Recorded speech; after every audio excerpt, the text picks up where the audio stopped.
Alright, so now that the HTML template is done, we can now start to convert it into a WordPress theme. So I have a default installation of WordPress, and what we're going to do here is we're going to create a new theme folder. Okay, so I have my WordPress installation over here. I'm going to go to WP Content and then Themes, and let's create a new folder, and we'll call it My Shop. Alright, inside My Shop we're going to create index.php file, and we're also going to create a style.css file. Okay, and let's go ahead and put our declaration in our style CSS file. So we'll say theme name is going to be My Shop. Let's say author. You can put your name there. Also your URL, or URI actually.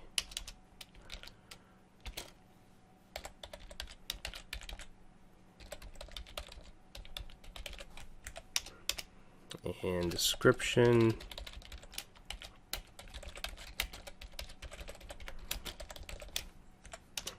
And version. Alright, so let's save that. And now if I go to the back end here and go to appearance and then themes, you can see we have My Shop. Alright, I do have a screenshot that I can pop in there, which will be in your project files.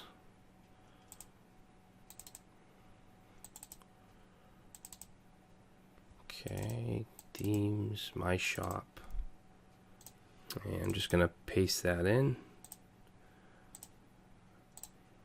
Alright, so now we have My Shop. Let's go ahead and activate it. Obviously right now if I go and reload the front end, it's just blank. Alright, so let's open it up. We'll open the folder up in Windows. Okay, and what we want to do is also open up the HTML file, our HTML template that we created, which is on my desktop.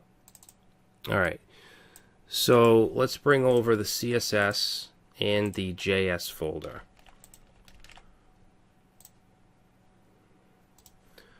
Now we have a style.css in our WordPress site, so what I want to do is I'm going to take everything out of the app CSS folder from our template, and I'm going to cut that out and I'm going to put it into style.css and save it. Okay, and then we can actually just completely delete the app.css. Alright, so now in the index.php folder we're going to put everything from our index.html folder. So let's open that up, and I'm going to copy everything here and then bring it over to index.php. Alright, and let's save that, and if we go to our website, reload, you can see all of our HTML is here. Okay, the CSS isn't connected yet, so we're not seeing that, but you can see the HTML. Alright, so let's go to the top of the file, and we're going to fix our style sheet declarations. And actually before we do that, we can add our title. So we'll get rid of that, and I'm going to say PHP blog info, and in here we're going to put in name,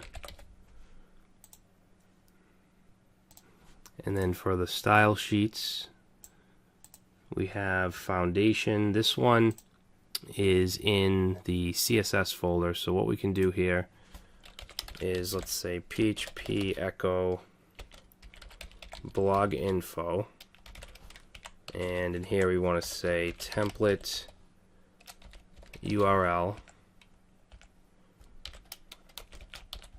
/CSS/foundation, and then this one we're going to replace this whole thing here with blog info,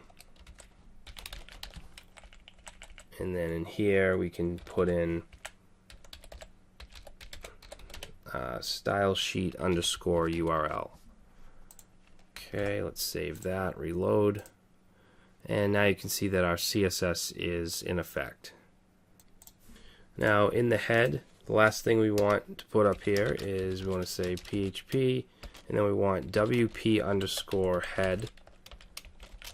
Okay, that'll put any extra stuff that is needed into the head file or into the head tags. So we're just going to work from the top down. The body, we also want to add our body class. So right here, let's say PHP echo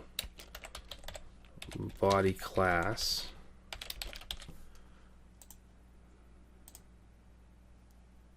Oh, actually we don't need echo. Now for the logo, we're going to do something that we haven't done yet. We're going to implement an image, a logo upload from the theme customizer. So in order to do that, we need to create a functions file. So in our theme folder, let's create a file called functions.php.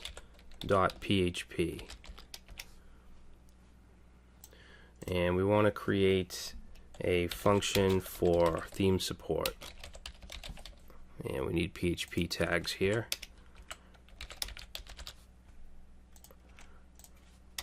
Okay, so we're going to say function, and we're going to use an MS prefix for my shop, theme setup.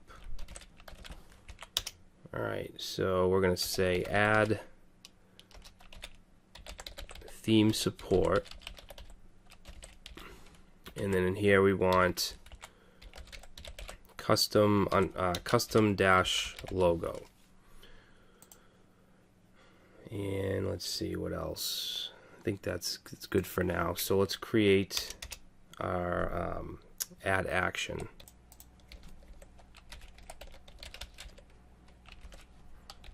Okay, and then in here we're going to put after setup theme, and then we want ms underscore theme setup.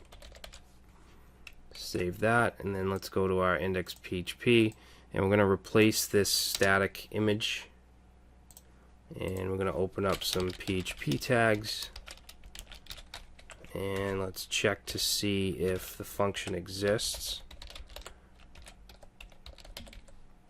So if function exists, the underscore custom underscore logo. Okay, if it exists, then we want to run it.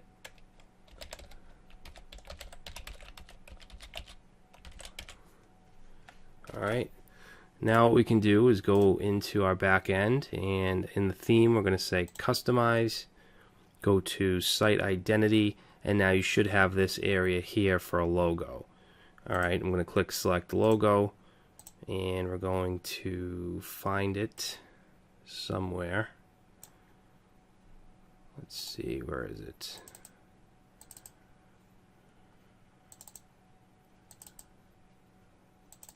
Okay, got it right here, and select. We should be able to make this much wider, and say crop image, and save and publish. So now let's go to our front end and reload, and now we have a logo. So now let's do the menu. Alright, so we'll go back to functions.php, and we need to go back into the MS theme setup function,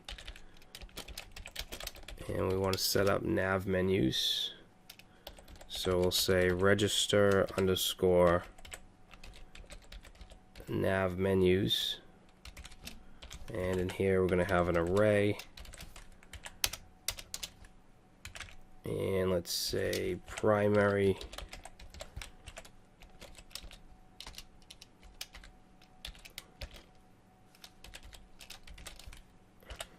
and primary menu. Now we'll save that and go to index.php, and we have our menu right here. I'm going to just get rid of it completely, and then we'll do PHP WP underscore nav underscore menu, and inside there we'll have an array.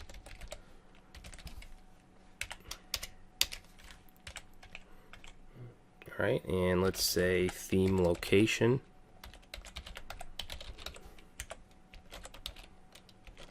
Which will be primary. And I'm also going to add a container class.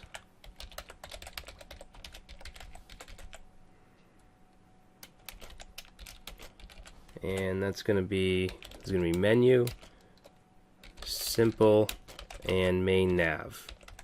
Okay, it's just going to add the classes that we had before.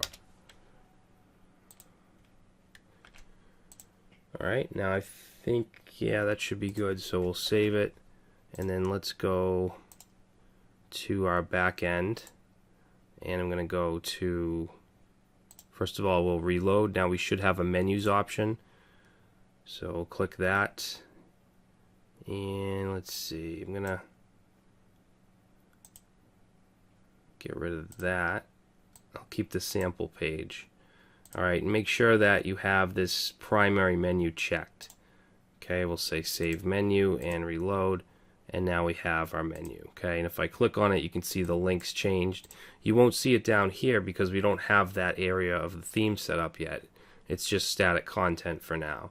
But the menu is working, the logo's there. Last thing I want to do in this video is, just before I forget, I want to go down into the footer. And let's see, right underneath the footer tags, we're going to put WP underscore footer. Alright, save it, and that should give us the admin menu up top.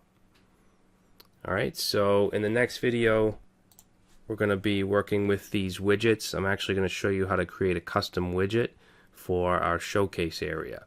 Alright, so I will see you in the next video.